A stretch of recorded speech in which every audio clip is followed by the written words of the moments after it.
வணக்கம். இன்றைக்கி நம்ம பார்க்க போகிற சமையல் ஒரு தேங்காய் இல்லாத ஒரு சிம்பிளான சட்னி எப்படி செய்யலாங்கிறத பார்க்கலாம். பேன் எடுத்துக்கலாம். ஒரு டீஸ்பூன் எண்ணெய் விட்டுக்கலாம். அதில் ஒரு 3 டேபிள் ஸ்பூன் அளவுக்கு வறுத்த வேர்க்கடலை சேர்த்துக்கலாம். இது கூடவே 2 டேபிள் ஸ்பூன் பொட்டுக்கடலை. இது எல்லாத்தையுமே நல்லா வறுத்துக்கலாம். வேர்க்கடலை ஆல்ரெடி வறுத்தது தான். வறுத்துட்டு தோலெல்லாம் எடுத்துருங்க.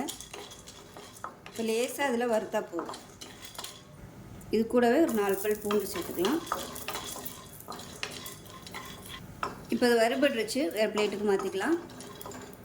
இப்போ அதே கடாயில் ஒரு 2 டீஸ்பூன் எண்ணெய் விட்டுக்கலாம். எண்ணெய் நல்லா சூடாகிடுச்சு.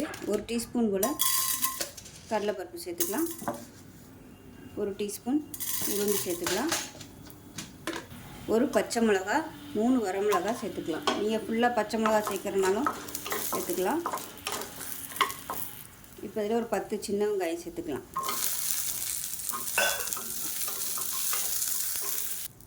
இப்போ சுண்டக்காய் சைஸுக்கு புளி சேர்த்துக்கலாம்.